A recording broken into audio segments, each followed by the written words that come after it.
so what's our major topic for today, man? Yeah, man. So really just kind of going over the psychology of investing, man. Okay. Just there's a lot of myths to it. A lot of people feel like there's a lot of barriers to entry but like the way technology has progressed, man, the biggest barrier really is yourself. Right. I So, agree with that. yeah.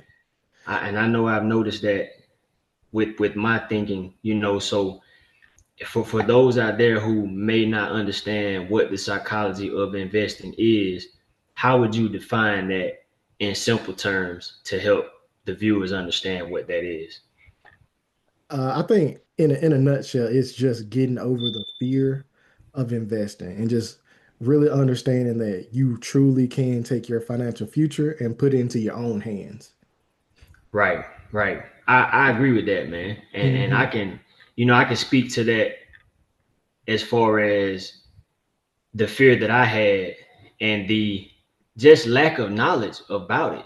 Right. And I think that's a part of it. We typically don't understand what investing is, if we haven't had that conversation in our household or if Hmm. we haven't been in friend groups where investing was a part of that conversation.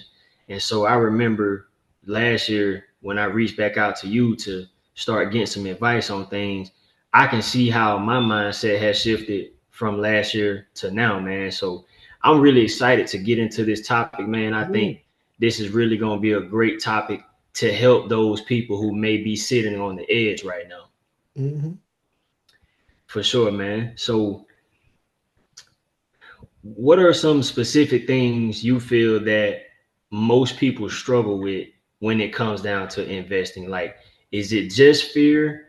Is it they feel like it's such a big risk? Is it they just want to make the money fast and they don't feel like the stock market is fast enough? What is something that most people struggle with? Yeah, I think it's a combination of a lot of things. Like, I think from a mentality standpoint, I think a lot of people think it's reserved for rich people on one hand. Then I think people that want to or kind of have some sort of interest in it is kind of sensory overload.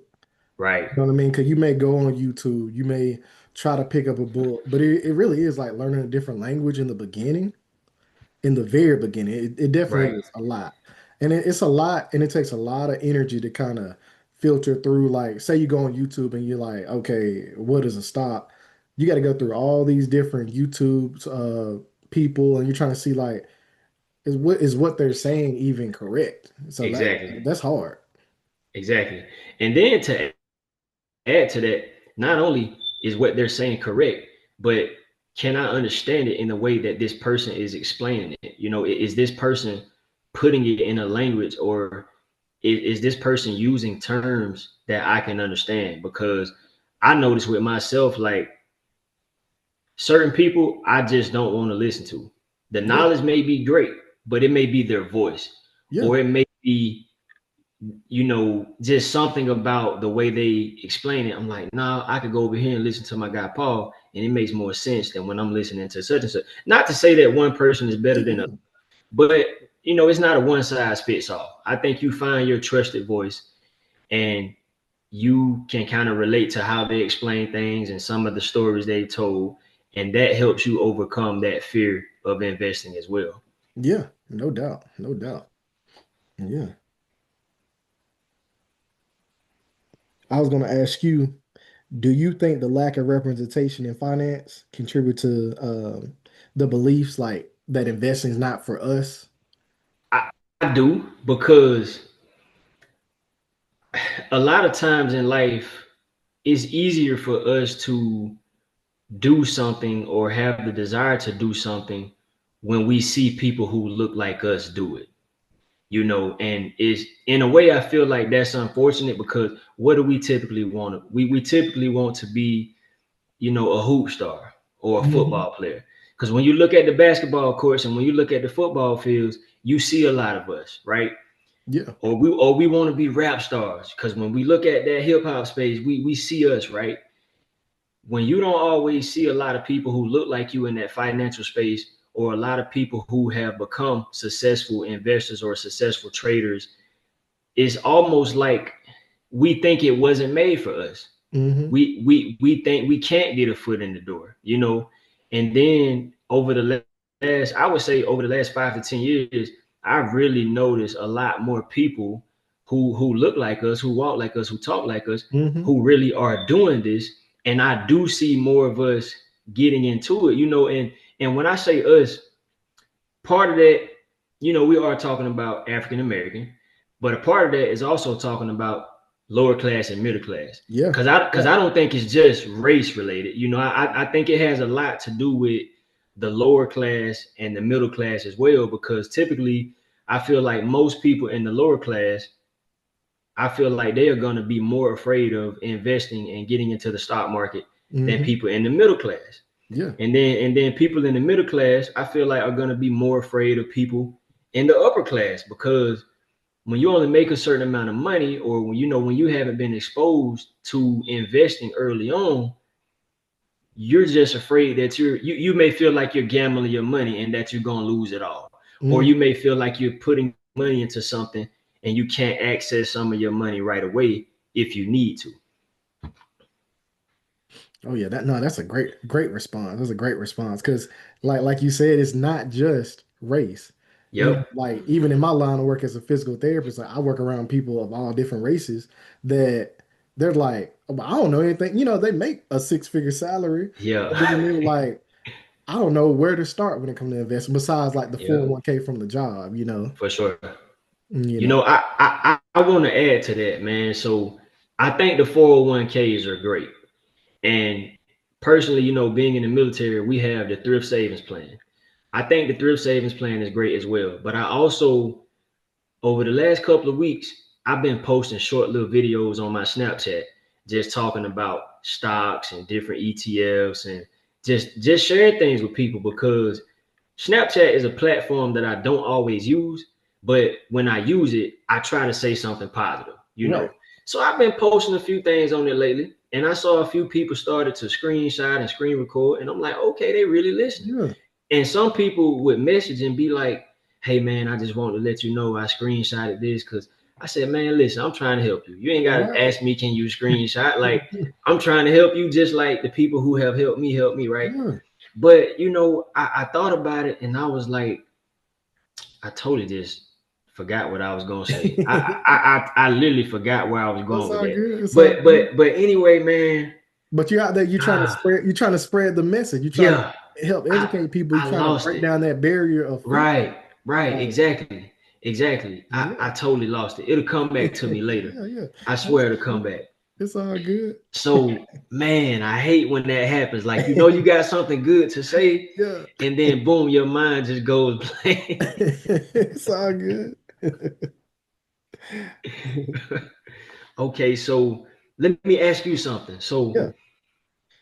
how did you see your psychology of investing, or POI for short, psychology of invest? How did you see yours change from when you first got into the market to where you are now?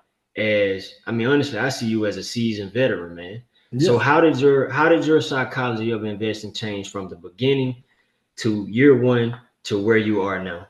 Yeah. So when we look at my journey, it was definitely like I felt like I was gambling in the beginning, but it was a mindset shift when you see, okay, I can buy. Cause my very first thought was Nike.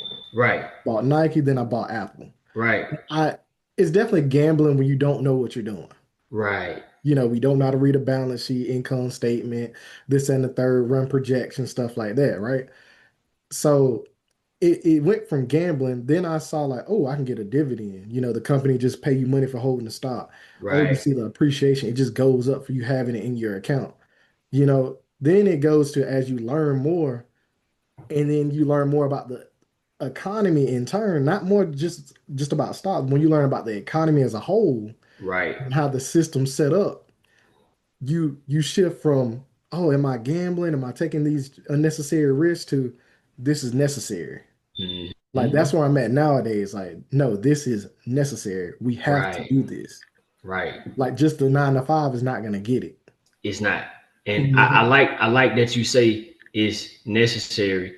And honestly, it already answers a question that I was going to ask later. And that question would have been, do you feel like, why do some people feel like it's more risky to invest than it is to not invest? And I feel like you already kind of answered that. We don't have a choice but to invest. We don't have a choice but to learn about the stock market, Mhm. if we want to become wealthy, So I think that's true, man. I can see how people think that it's a gamble, but I think that's because we're uninformed. I think that's because we lack the understanding. Because last year, again, when I came to you and I said, "Hey, man, I sold my house and I got a lot of cash right now. I want to start investing," and you gave me some tips. You put me on to some things, and I started doing my research. Mhm. I didn't just go in and just put 5,000, in a position right away. Like I took my time. Now I wanted to because I was like, Yeah. well, what if I just buy SPY? Let me just drop 5,000 on Yeah. SPY or the S&P 500. Yeah. Yeah. And you was like, nah, hold on, bro. Instead of doing that, how about you get SPY for 500 and you still invested in the S&P 500? And I'm like, okay. So I took my time and I started to learn and I started to do some research. And so I think that takes away the gambling aspects. And I think that once you get invested in it, I think investing is not just about putting our money into it, but also investing our time into it to actually start to learn, And I see now I'm putting a lot more time into my investing journey, and I'm also becoming more patient, man, as well. Yeah. Yeah. And to add to that, like kind of the fear of investing, like if people truly understood economics, the stock market is one thing, economics are another thing, right? Like Right, go hand in hand. right, But the stock market is not the economy. That's what I'm saying. You may have the economy may look bad, but the stock market may be going up, right. right? Or vice versa. But when you truly understand, like a lot of people can't put two and two together that, hey, my $100 bill is losing purchasing power. That's Mm-hmm. what you can't see it. You can't see it because like it still says $100 in your checking account, Right, right. right? But when you go to the grocery store, you look at that cart, your shopping cart, and you like, dang, like these three items $100. Yeah, When like a couple yeah. years ago, I used to have a cart full for $100. Mm-hmm. You see what I'm Right, saying? right, So it's like it's the fact that it's like a silent killer. Like you can't see it. You can't right, see inflation right, in your checking account. You can see right, it out in the world. right. And so, but also too, like Bitcoin, the price of Bitcoin Mm-hmm. has gone up tremendously like in the past Mm-hmm. 5 years. But your purchasing power for the US dollar has gone down tremendously in the past 5 years. Right, Right. right, So if you can technically buy more with one Bitcoin a day than you could 5 years ago. So right. like, that goes for all of investing. Like when you see that the S&P 500 is at all-time highs, the Mm-hmm. same thing. But people just can't put two and two together. Right. And I think that plays a lot into it. I agree, man. And honestly, I think it takes some time for the dots to start to connect Hmm. because I remember even last year, one of the first things you told me was download the CNBC News app and Hmm. start watching the news. And I was like, man, I ain't trying to watch no news, bro. I just want Yeah. to make some money, Yeah, bro. right, right. But then some months later, I'm like, okay, hold on. And you told me again, you're like, hey, bro, you got to download. So I downloaded CNBC. And man, I started looking at it every day. Yeah. I get a break when I was in Arizona. I might get a break. They're like, Shaver, you want to walk over here to the coffee shop real quick? Nah, bro, I'm good. I'm gonna go out here and see what's going on CNBC. So I started to get more invested into it, and I started to learn. And like you said, I started to see what type of events that were happening, that day or that week, and how those events were affecting the market. And it's like you said, when you start to understand not only the market, but also economics, I think that your awareness starts to increase. And I think it takes time to connect those dots because even for me, like in my long-term buy and hold, my long-term hold account, I'm up 37%. Yeah. And I'm like, man, this account really is doing great. And I thought to myself, I said, man, in my long term buy and hold, I have a few stocks that I bought 18 months ago, and I'm still holding on. I'm still adding shares. And I said to myself, man, if I can hold these shares for this long, why am I struggling to hold an options contract for longer than a week or two? and Right. and and, and that dot connected for me, man. And so I think it takes time for those dots to start to connect. But Mm, now, like, when I tell you, man, that just helped calm me down so much, because I'm like, man, look, I have seen red days and green days in my long term buy and hold. I should be able to handle, some red days up in this options trade. But now, like you told me, now I see the importance of going out 1 year or 2 years on a trade. Now I know for some people out there listening, they may not be trading yet. They might not even be doing a long-term buy and hold. But I just wanted to share that even on my journey, where I'm at almost 18 months in, it's still things that are connecting for me today that didn't connect right away, man. yeah. Yeah, no doubt. No doubt. Yeah. So like you just have to. But it's just like reps in the gym. That's all it is. For Like sure. now you're actually in it and you're getting the reps in. And once you get those reps, like and you build up your mental fortitude, which you're doing a great job of, you're gonna start to see your account just compound and compound on itself. For sure. For sure. Hmm. It's like you said before, man. We all got to pay our tuition, Hmm. and I definitely have paid the tuition. I've had some losses, but overall, I still see the benefit, because even with the losses that I had from trading between my long term and hold and all of the kids' custodial accounts, it's like you said with inflation. If you got $100 in your bank account, you don't see the money that you're losing day by day. But if you go in the store and you spend $100 on something, just 2 weeks ago, you feel like you had more items in the cart. Well, Hmm. think about it like this: if you got $100 and you getting 0% on it, that's $100. If you got $100 and you getting 37% on it, that's $37. And that was one of the things I talked about last week when I was sharing some things on my Snap. And I even broke it down more simple. I was like, you know what? I like Applied Digital, right? Hmm. I was in Applied Digital when it was around like $9. I had like 75 shares. I rolled it up to like 15. And then when it started to come back down, I started to get out. Well, last week I looked at Applied Digital. It was at $14. Yeah. And I was talking about it on my Snap. I said, listen, it's $14. I said, a lot of us, we can spend $14. You'll go spend it at Chipotle. I know we will.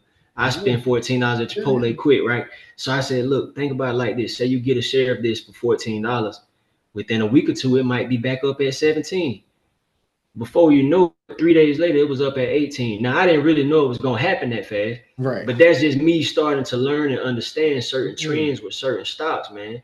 And, it's critical, man, to see how your mindset starts to shift when you first get started and as you continue to go along your journey. Yeah, and it's funny because like you consider me a veteran because I have been doing it almost a decade now, For sure. definitely investing, but like I'm expanding my ability to trade. Like I feel comfortable trading options that are 2 years to 1 year. Like I feel really good about that. I can do that in my sleep. But like I'm challenging myself by trading futures, and that's something Right. you haven't even talked about yet. Right. So Right. like I'm going through the process of paying my tuition right now, even after all the year, I'm paying my tuition, just Right. still having and I think this is good to reflect on, 'cause even after doing this almost a decade, still having that almost imposter syndrome. Like, can I be a trader? Like, Right. is this meant for me? Like, you know Right. what I mean? Like, Right. I still have those moments, Right. even Hey, where I'm at right now.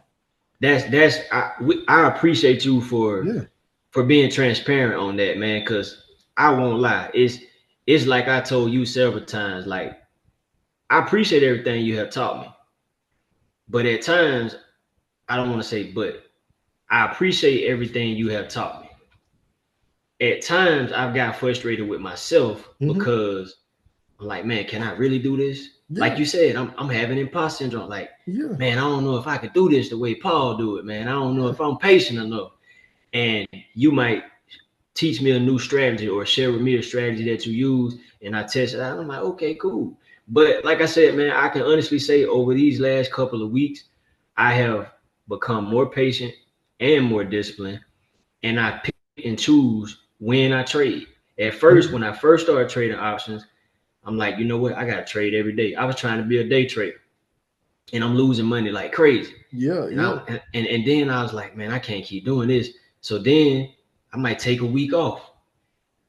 Now it's like, okay, I don't necessarily have to trade every day, but I don't necessarily have to take the whole week off either. exactly. I sit and wait and figure out what's going on. I try to typically only trade on one thing within that week. I'm going out a year, I'm going out 18 months or however, but if I get in a profit taking zone where I want to be at, I'm going to take the profit on that. And Yep. so I did that. Come Thursday of last week, I had hit my goal for the week. Friday came around, I wanted to make some more money. I said, nah, I'm good because I don't want to take a loss today. Now, 3, 4 weeks ago, I would have traded on Friday and lost it anyway. You know what I'm saying? So Yeah. man, a lot to learn on the journey, Oh, man. that's And I good. just appreciate you for sharing that transparency, man. And Yeah. I know you're gonna figure that futures thing out, man. Yeah. I know Yeah. you're gonna figure it out. Yeah. It's dope because I know it's like, 'cause like I said, we haven't even, me and you haven't even talked about this off the air, but like there's these things called prop firms, right?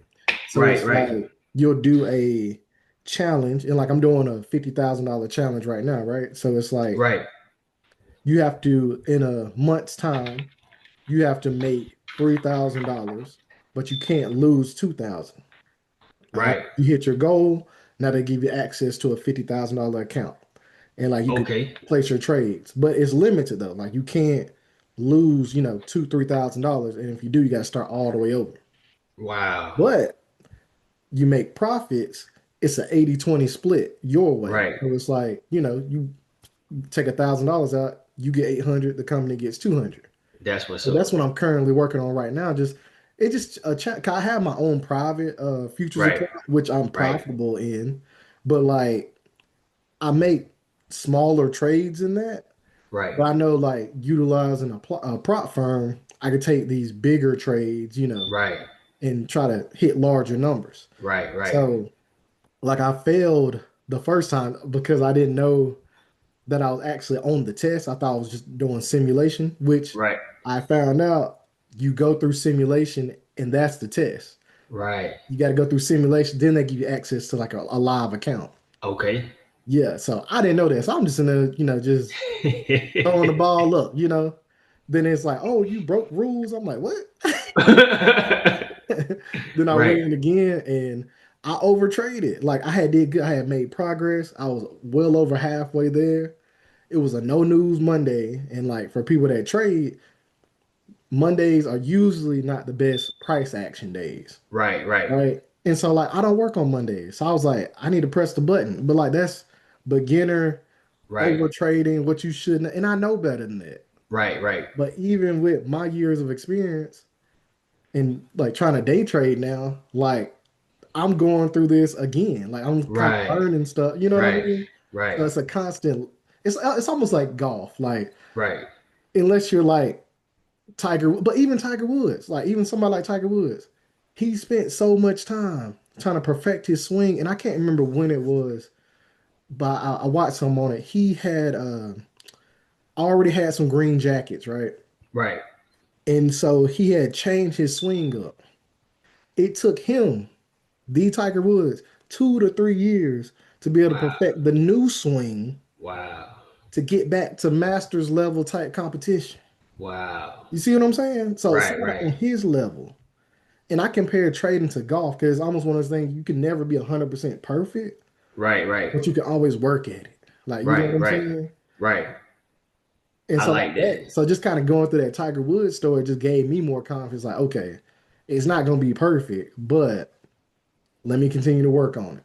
Right, for sure. For sure. Yeah. I think that's very encouraging as well, man. Cause like you Hmm. just said, you feel that trading is something that you won't be 100%. You will never be perfect at it. And I honestly feel like we can look at anything we do in life with that same mindset. Yeah. Like me as a speaker. I know I speak well. but I know what my flaws are as a speaker. I know what mistakes I make. Typically, when I show a video to somebody, man, you killed it, you did great. I'm like, yeah, but I did this and I said that Hmm. and I did that. Whoa, I didn't even catch all that, right? Because I know how hard I've been working on it and I know what I've been working on to improve. But I would never be a perfect speaker. But it's still it's still encouraging for us to always look at where we are, even if we feel like we have mastered it, and let's find another way to challenge ourselves. And I think that's what you're doing with futures. Like, you don't Hmm. have to do futures if you don't want to. You can keep doing options and keep Hmm. crushing it. But you decided to challenge yourself to do something different, something new. And you going through some of the same things you went through in the beginning. And I think that's encouraging to people who may have not even started yet, man, because as you stated, you've been doing this for 10 years. And then, I've been investing for about 18 months and then trading options for the last few months. And I've been trying to just hang on in there until I at least get to that 12-month mark. But I honestly feel like with where I am now, by the time I get to the 12-month mark, I'll be ready. Like I already feel like I'm ready for the long haul. I feel like I'm Yeah. locked in. But by the time I get to that 1 year mark to when I made that first options trade, I feel like it's gonna be totally different than some of the different mindsets I've gone through along the way. Because at first, like I was super excited.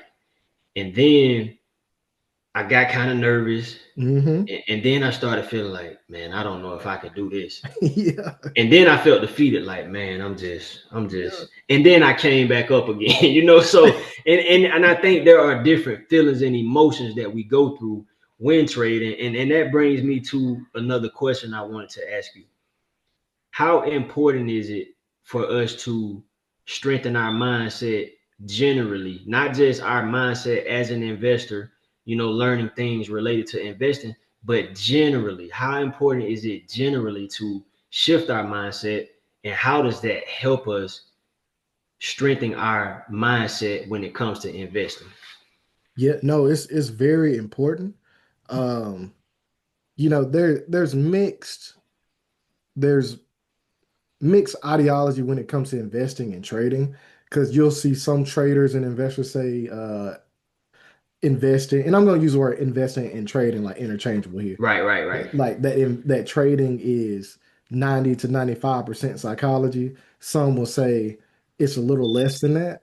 But moral of the story, you need a good strategy first. If your strategy is trash, it don't matter what your mental is, right? right, right, right, So once you have some sort of strategy that you know can make you money, or some sort of system that you know can make you money, now psychology is way more important.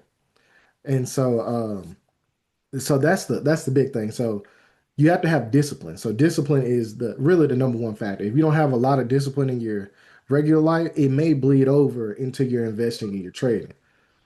Because if you gamble in right, your real life, you're gonna be gambling in your financial life. right, And it is in investing. Investing should be easier than trading for most, because if you're buying quality and stuff like that, whether exactly, it's long-term shares or options or longer, duration options, like it should not be as stressful, right? right, right, Now, when you start getting into more shorter term, like that's when your mentality really has to kick in for you. Um, so so that's what I got right for there. sure, for sure. No, Mhm. I agree, man. I agree, and I think it's important that we, read books to strengthen that mindset, whether Mhm. it's a book that is on the topic of financial literacy, or matter of fact, I won't say, or I'll say, and, things like the Bible, because as we talk Mhm. about always in the episode, there are certain things, certain scriptures that we live by that help us strengthen those mindsets as well, man. So I think it's important that you stated to have that strategy, because like me, I see myself as a disciplined individual, Yeah. but coming into trading without a strategy, like you said, it didn't matter how disciplined I was. And I had to learn that the hard way, man. So I had to try to learn some strategies. But listen, man, I know you got plenty of questions over there, man. And Yeah. Yeah. I know we've been rolling, but I want to answer a couple of your questions as well. Yeah. Yeah. Let me see what I got here. I got a couple of things. But also too, while I'm looking up a question, it is important to have your strategy in place, because when you look at like the casino, you have to accept the risk, right? So you sit down at a blackjack table, and I never been to Vegas or Yeah, anything like that, but I understand how the games work, right? for sure, for You got to sure, push a certain amount of chips in to start the game. for sure. With investing, it's not always like that. Right, You right. keep hitting the button. You can keep buying more Mm-hmm. contracts. You can keep, Mm-hmm. you know what I'm saying, before you look down and be like, oh, I'm out of chips. Like, you know what I Mm-hmm. mean? So I will say, really, your mental might be more important in investing and trading than it is even in gambling. Right, right, You know. right. All right. I So can agree with that. yeah, yeah, yeah. Um, so I got a question. So what role does fear of losing money play in keeping minorities out the market? And I say minorities or just, it don't have to just be minorities. It could be, Right, right. like you said, lower class or middle class. I think it plays a huge role. I Mhm. think it is, man, I think it plays such a huge role because, I mean, let's be real. Nobody wants to lose money, Right. especially when you're in a position that you might not have 3 to 6 months of savings. Hmm. You might not be able to cover an emergency. So if you don't have, at least $1,000 in a savings account, or if you don't have an emergency fund, of course you will be scared to invest your money. Like, I would almost say it doesn't make sense to try to invest a dime until you have somewhat of an emergency fund. So I feel like fear, it kept me on the sideline for a long time, man. Even when I had a 3 to 6 months emergency fund. Even when I knew I could cover any emergency in my life, I was so fearful in putting my money into something that I did not understand. And I think that's what makes people so fearful. Investing is great. I think it's more risky to not invest than it is to invest. But I say that now with the understanding that I have now. 5, 10 years ago, I would have just been like, man, I'm just gonna work these 12 hours and get some overtime and just save all the money I can. Sometimes that's all you know. So when you're saving money, you know you can access it right away. When you start to think about investing money, you may not understand that if you need to, you can sell a few shares and still access your money. So I feel like fear plays such a major role when you don't understand, and then when you start to understand, like, there is still some fear, but I think it becomes more of discipline and good decision making, because, like, right now I trade options in Webull. My long term buy and hold, my high yield savings, and the kids' custodial accounts, it's all in E-Trade. I keep those things separate because until I get to where I feel comfortable to put more money into the options trading, I don't take anything out of E-Trade to put it into Webull. And even with bill money, regular savings, the joint account that me and the wife have, I don't touch any of those things and blend it in with trading. I'm not scared to do it. I'm just wise enough not to do it. You know what I'm saying? And so I think it's the fear is when we don't understand. But Yeah. when we start to understand, we start to slowly overcome that fear. Hmm. And I like what you said about, even you could take shares and sell them off to, pay for whatever expenses. Right. And so taking that to another level is, think about if you got a large enough long-term share account, you can actually take out a loan against that. Right. Interest rate is stupid low. Right. Right. Stupid low. Right. See, that's new to me. I didn't even know that. Yeah, yeah.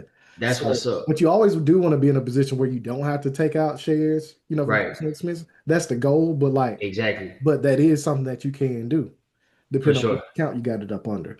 But yeah, taking out loans against your investments, like that's what a lot of upper class people do. Mm, yeah. Yeah. Hey, Mhm. that's one of the secrets of the rich, I guess. Exactly, exactly. Because also too, you do that because it's a loan. Now you don't pay taxes on that. Right. You know what? I remember hearing Wall Street Trapper talk about that. Hmm. I believe he said Elon Musk did it. They all I, do it. They I all don't do remember. Yeah, I don't it. remember the Yeah, full story, but I remember hearing Wall Street Trapper talk about yeah. that. Yeah, for sure. For sure.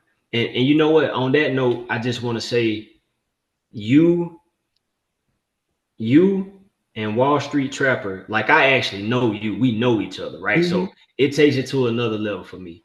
But you and Wall Street Trapper, not only do y'all look like me, but y'all were the first two people who really made me start to pay attention for the stock market, Yeah. to know you and then to hear his story and to hear where he came from. And then I eventually learned about people like Chris Sane and Hmm. Honey Drip with Aristotle Hmm. Investments. And I've learned things from all of y'all, man. But it helps to see people who look like you, man. It really does. And Yeah. that's not only physically on the outside, but also people who may have been in the same class that you were in. Like I will say it really does help, man. I just want to throw that in there. Yeah, no doubt. No doubt. Yeah, I got another one for you. Yes, sir. What's one false belief about investing you had at first and how you had to overcome it? Man, you already hit the nail on the head, but I thought it was for rich people. I definitely thought it was for rich people because I didn't know anybody who was invested in it until you. I think you really are the first person. I got a cousin named Ray Ray. My cousin Ray Ray, like he was invested in and he traded and stuff. And I knew that, but I also knew he went to Auburn University some years back as well. And it was some of his college friends and classmates who started to teach him some things. So I knew my cousin, of course, but we had not talked about it as much as me and you have, over the last year or so. And so before you and before him, I didn't know anybody where we were from or who looked like us that were invested in it. So I felt like it was for rich people.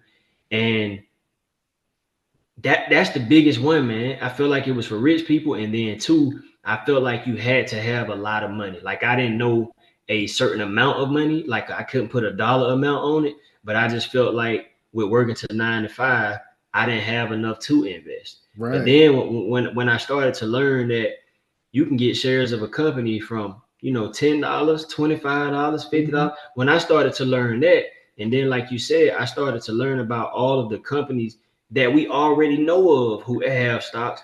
It started to click then. It started to make sense that Yeah. I don't have to be rich to get started. Right. I don't have to have a lot of money to get started. But if I ever want to be rich if I ever want to have a lot of money, this probably is the best way for me to do it. Hmm. Yeah, no doubt.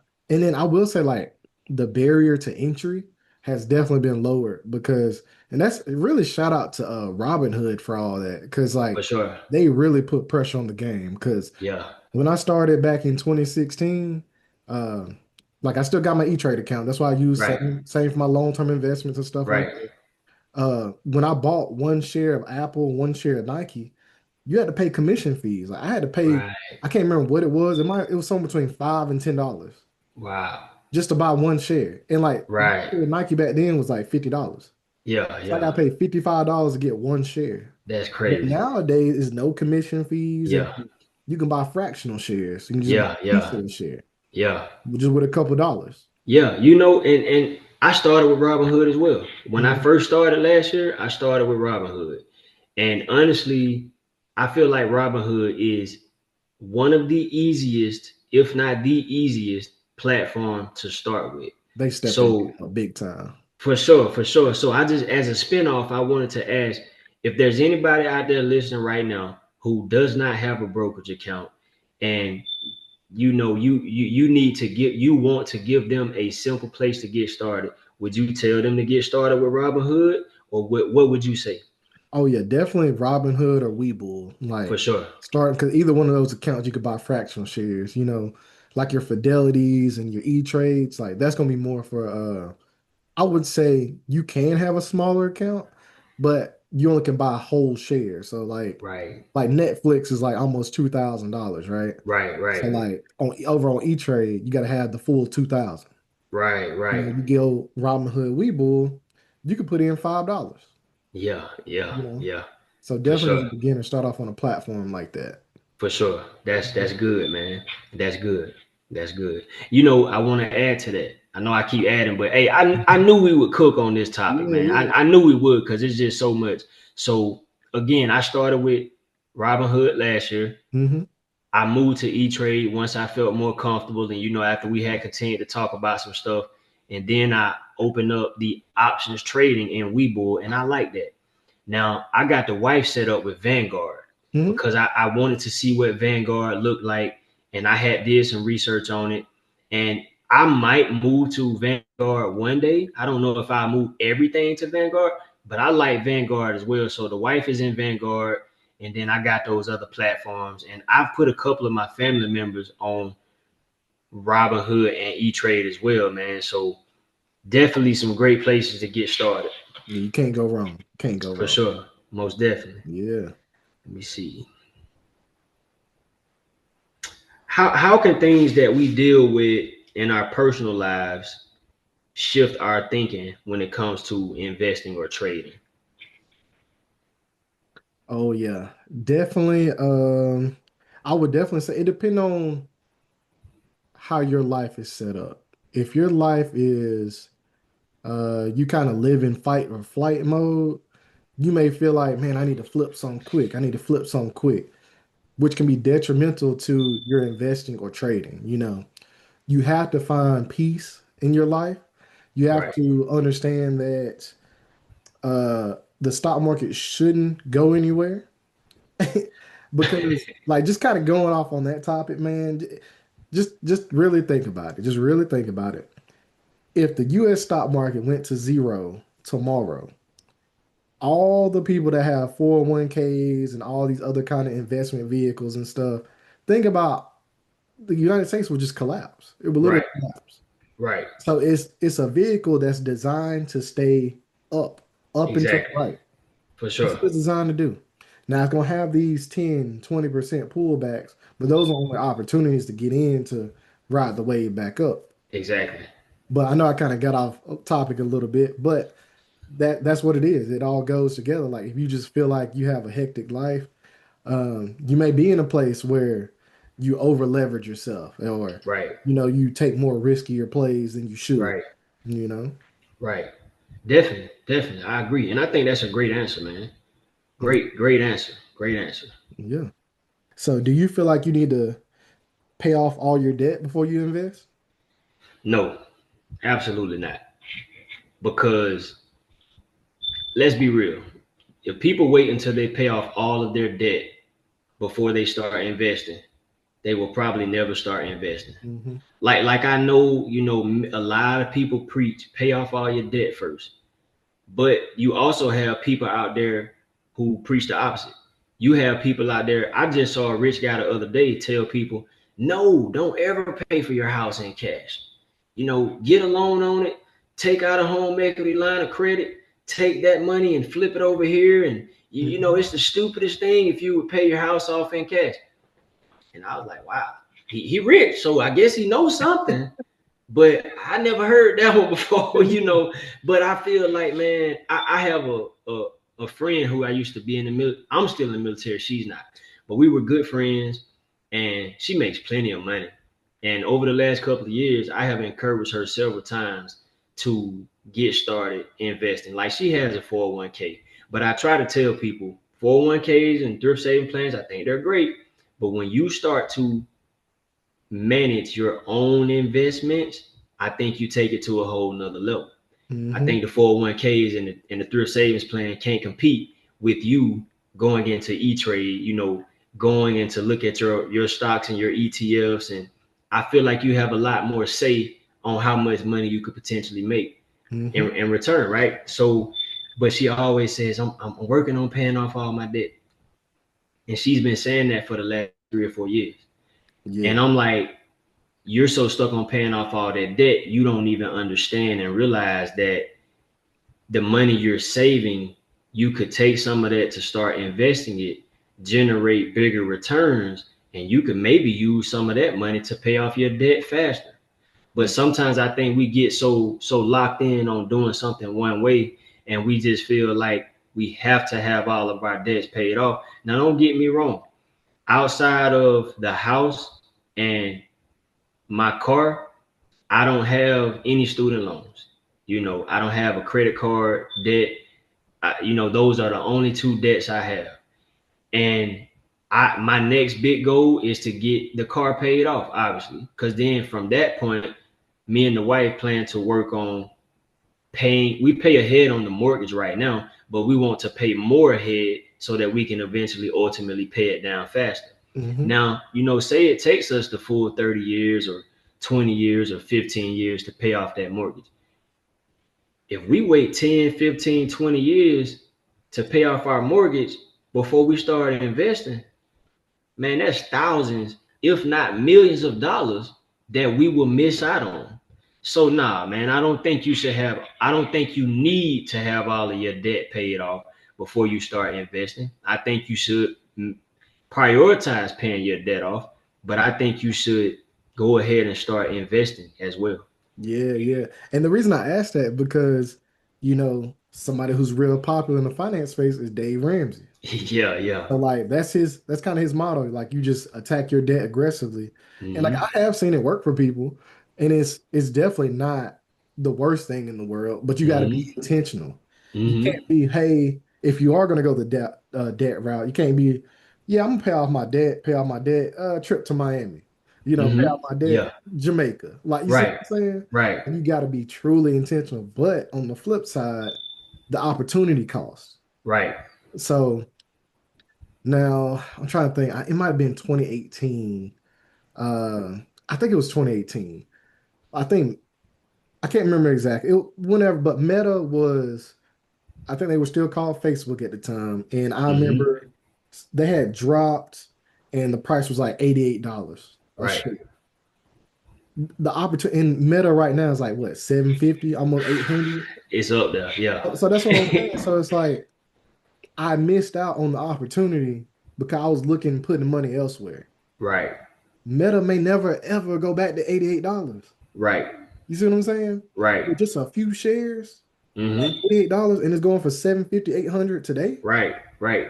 You see the difference? Right. And that you miss out on all those kind of opportunities if you go for your debt first. I agree. You know. And yeah, I'm definitely familiar with Dave Ramsey, man. Like Hmm. I used to listen to him. I used to listen to him, and I learned a lot from listening to him. But there's more than one way to skin a cat, man. It is. Like his way works, no doubt Mm-hmm. about it. But like you said, you got to be locked in. You have to Hmm. be intentional, and you have to be disciplined. But just because that way works, it doesn't mean there is not other ways to do it. So me personally, I'm gonna try to do both at the same time. Some months I might throw more towards the debt. Some months I might throw more towards the investing. But I feel like, especially when you can afford to go ahead and start investing, and I feel like most people can. I know sometimes it's tough, and if you're really struggling, it takes some time to get out of that rut to where you feel like you're to check and you barely have enough to make ends meet. I understand those things take time, but when you start investing and you start to see that money grow, that's why I think it's great to start out small. Hmm. Find you a quality company that costs something that you can afford, something that you won't miss, like you always say, and just get one share.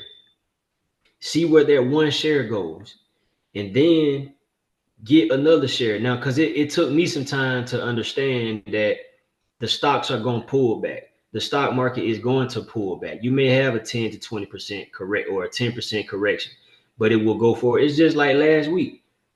Nvidia was at $164 last week. When it hit 164, it was intuition, and I could have been wrong, but I was like, you know what? I bet this is the bottom. And I told myself, I said, I need to get in on Nvidia 6 months to a year out right now. Boom, that bad boy closed this Friday at $177. And I missed it because I didn't get in it. Yeah. But I still took it as a win because I'm like, I noticed the pullback, Yeah. I noticed the bottom, and I noticed, still could have been wrong, but I noticed, or at least I thought it might go back to here within this time frame. And so I still saw that as a win because I recognized it. And the next time that setup happened, not only am I going to recognize it, I'm gonna take action on it. You know what I'm saying? So it's like you said, if if Yeah. if you wait until you pay off all the debt, you're gonna miss out on a lot of opportunities, man. Exactly. It's so many, so many. And I like what you did. Like it's nothing wrong with taking mental reps. For sure. Like I'm so locked in on futures right now. Like, Yeah. I've been slacking on like individual companies, right? So like Yeah. I really don't know where a lot of individual companies are trading right now. For I've been sure. so locked in just trading the Nasdaq and the S&P 500, but in the futures world is NQ and ES, Yeah. same thing. I've been so locked in on the overall index, I don't even know where the Right. individual stocks are at. For sure. You know what I mean? It's nothing wrong with taking on mental reps, and like For sure. I'm trying to slowly get back and taking mental reps because I'm missing out on opportunity costs. Even though I'm locked in on futures, I'm still a good options trader. Oh Like yeah. I'm missing out on opportunities on the option side, you know? Yeah. Yeah. Yeah. I definitely feel that, man. Yeah. I'm sure you gonna figure that futures thing out. I already Yeah. know. And you gonna balance both things out, man. Hmm. Let me see. How can I think we've already hit this, but I want to bring it back around. Yeah. How can lack of patience affect our profits or our potential profits? Yeah. And I would just say, definitely from a, like I said, cultural perspective or just a fiscal perspective, class perspective.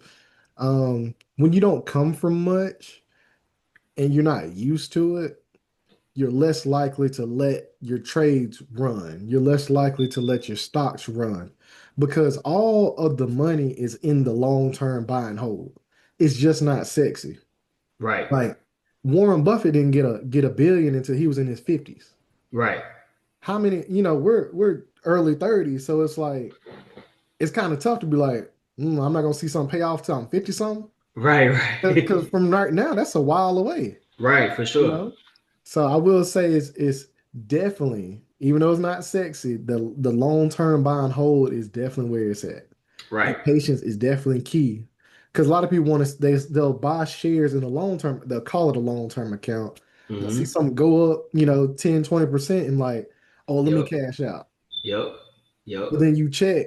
I can't tell you how many alerts that I'll see on CNBC or like Yahoo Finance, and it's like, if you invested 10,000 in Nvidia 10 years ago, it's Yeah. 1.2 million. Like, Yeah. Yeah. you know what I mean? Yeah, Like for you're sure. not the likelihood that you hit an option trade like that or a futures trade like that is very low unless you're using a lot of money to do it. Right. And you know what? I'm glad you said that Yeah. because I think there's a great misconception out there. Like there's so many people on YouTube who make trading look so easy. I just hit for 140,000. I just made 7,000 in 10 minutes. There's so many people out there that make it look so easy. I'm glad that you said that, hey, it take time. The likelihood of you hitting a play that big, slim to none, or it's gonna take a lot of work. You gotta be trading a lot of money. Because even though I don't have the experience that you have, I notice when I'm talking to people who don't have the experience that I have, they get a chance to learn things from me. And I tell them, like, hey, don't expect to get rich overnight.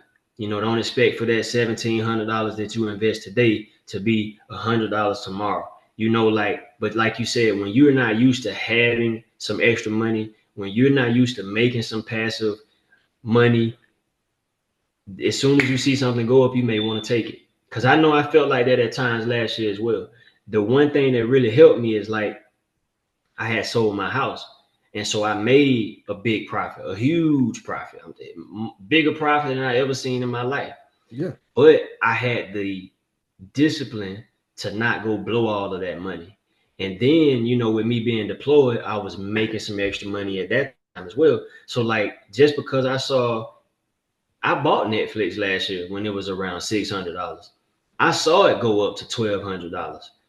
But there's no need for me to sell just to get an extra $600 when I have that in my savings account or in my emergency fund. And it's just things like that, man. You have to be in a good position and be patient and make good decisions, in my opinion. Yes, no doubt. No doubt. For sure, man. For sure. You got any more questions over there, man, that you want to dig in? I'm about out of questions.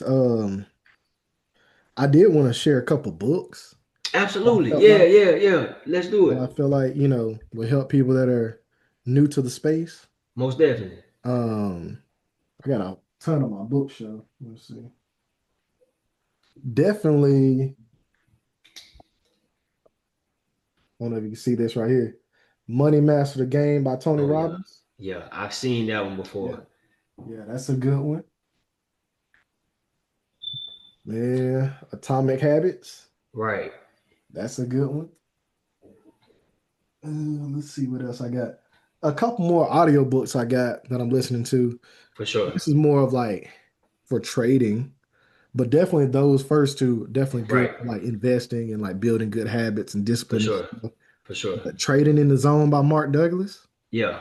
like great book. Just get your mindset right and just understand like same thing with options trading and futures trading. Like when you're taking a trade that things are improbabilities For and just sure. allowing you to kind of detach from the money a little bit. Right. Right. And then The Mental Game of Trading by Jared Tendler. Right. Right. Yeah. So same thing. It just kind of give you very similar to Trading in the Zone, where Trading in the Zone is more a little bit more broad. For But sure. the Mental Game of Trading book is more of like, all right, take these steps in your mental process For to sure. prepare yourself. For sure. So it gives you more of a blueprint. So those four books, man, I think will be good for like getting into investing and getting into trading. For sure. That's great, man. I Hmm. want to add to that list, and I got to check a couple of those books out for myself as well. Yeah. But two of the books, I don't have those right here in front of me, but two of the books that I read on financial literacy when I was deployed last year was The Richest Man in Babylon, and then yep. Yeah. And then Think and Grow Rich. Those were two that I read last year, and I learned a lot from those, and it reinforced some things that I had already knew. And then something that I'm listening to the audio book right now is The Power of Positive Thinking. Now it's not a financial literacy book, but man, I'm telling you, it is helping me shift my psychology of investing. The Power of Positive Thinking. I want to say the author's name is Norman Vincent Peale.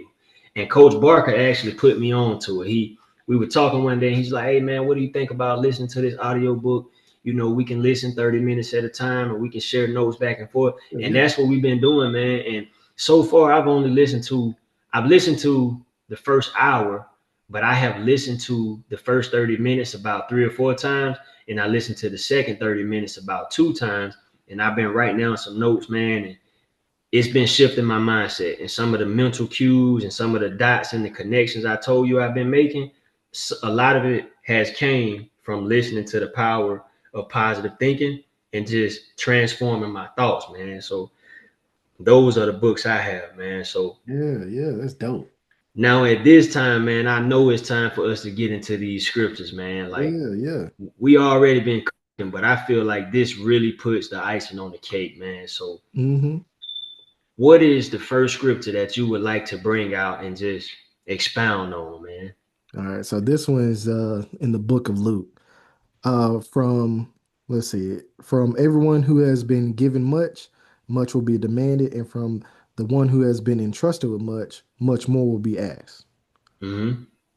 And I just think that it's a responsibility, like when it comes to this investing stuff, man. Like Right, the more you know, the more that you can take care of your family with and help others with, man. Because right, like we all say we want to be charitable, we all want to do things, help people, help our neighbor and stuff. And there's other ways you could do it without finances, but right, we know money is important.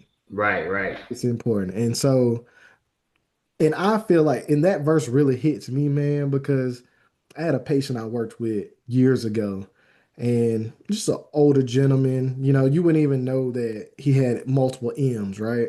He had multiple. He just showed it. He just opened up the E-Trade account, showed me. Had Yeah. no idea, but I treat everybody with respect, regardless. Right, right, right. And he told me, man, he was like, and he was feeling where I was, not, my knowledge wise with finances, right? Because he was watching CNBC when I walked into the room. I said, "Oh, I like this channel." Asked me questions, filling me out. Right. He, and before he showed me his account, he was like, "Son, I want to tell you something." He was like, "If you're not a rich man before you die, it's all your fault." Whew. He said, "You know way more than you need to get it done." Right.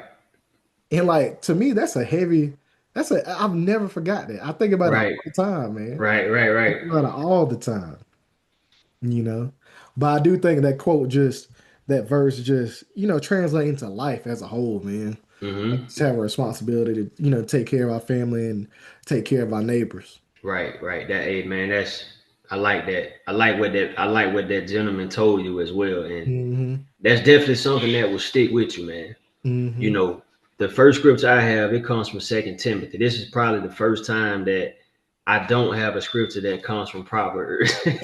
But Second Timothy 1:7, man, and it just says, "For God hath not given us a spirit of fear, but of power and of love and of a sound mind."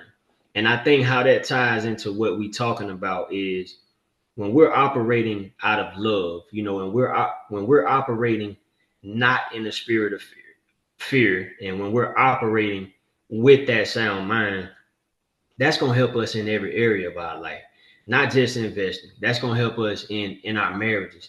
That's going to help us on our jobs. And I feel like you can't you can't pretend to have things figured out and be moving with love and be moving with a sound mind, and then just think you're going to get up into investing and trading and it's all going to work out. I feel like you have to really be moving with love. I feel like you really have to move and think with that sound mind. And I feel like when you do that on a regular basis, and when you try to do that in every area, it's going to keep you in a space of just operating with the right mindset according to biblical principle.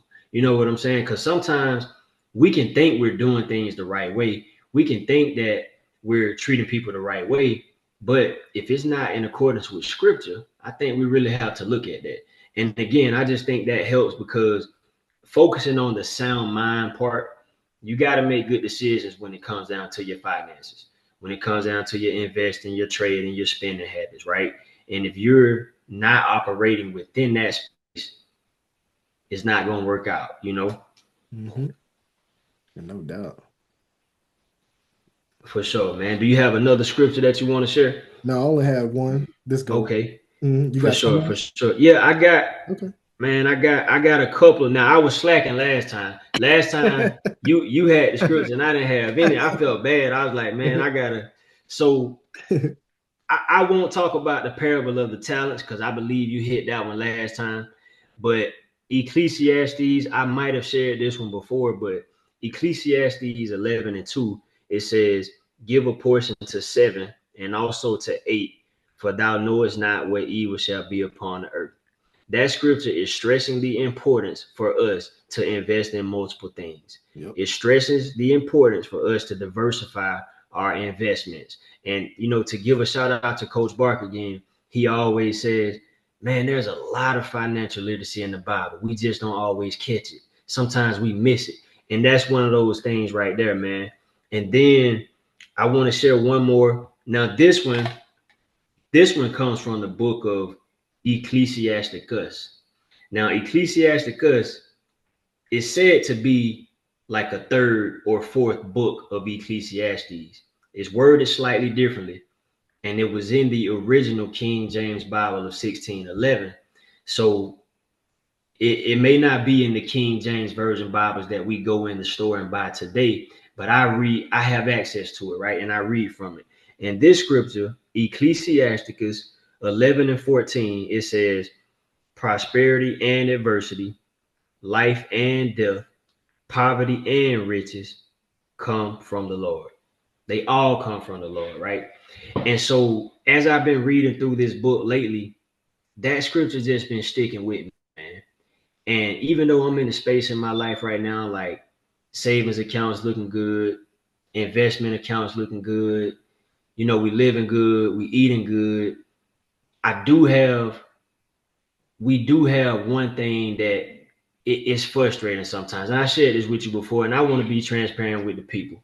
So when my wife and I decided to buy the house that we're in now, she and our son DJ, they moved from the house that they were living in Graniteville, South Carolina. We put the house up for sale, and we thought the house would sell right away. We thought at most it would take about 3 months for the house to sell. Well, here we are almost almost 9 months later, the house hasn't sold yet. And so for 9 months, we've been paying two mortgages. Now we still able to do everything that we need to do, everything that we want to do, not struggling for nothing, don't have to borrow money from anybody. And it's a blessing to be in that position. Mm. Because some people can, it's hard for some people with just one mortgage. You know what Right. I'm saying? And we doing it with two. But it frustrates me sometimes, man. And I just be sitting and thinking, and every time I read this scripture, to me, it just makes me feel like there's a reason that we're in this season right now. Hmm. And I think for me, I think that this season is, I don't want to say forcing because I don't want to make it sound like I don't want to do it, but this season is encouraging me to trust, lean on, and rely on my wife even more. Yeah. It's helping us come together even more because the only way we're gonna stay ahead and do all the things we need to do, we're gonna have to do this together. Yep. Now when we get on the other side of this, we're gonna be able to save more, invest more, be more blessing to people because we help people too, man. We got friends we help, we got family that we help. We donate to different causes and we want to donate more. And sometimes I get frustrated because I'm like, man, come on, man. Like I, just last year I did such and such for these people. I did this for these people.